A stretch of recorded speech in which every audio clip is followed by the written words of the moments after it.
میں آپ کو اللہ کے نبی کا حلیہ بتاتا ہوں۔ آپ تشریف لے جا رہے ہیں مکہ چھوڑ کے مدینہ، راستے میں بھوک لگی، رابغ ایک خیمہ دیکھا، وہاں ایک بوڑھی عورت بیٹھی۔ آپ نے ان سے کہا ماں جی کچھ کھانے کو ملے گا، پیسے دیں گے؟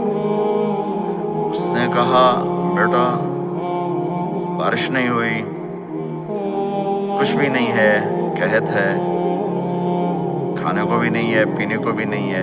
تو ایک بکری کھڑی تھی، بالکل کمزور، اس کے جسم پر صرف کھال تھی۔ آپ نے کہا اس بکری کا دودھ نکال لو؟ وہ کہنے لگی دیکھ تو رہے ہو اس کے جسم پر تو سوائے کھال کر ہے کچھ نہیں، کہاں سے نکالو گے؟ آپ مجھے اجازت دو۔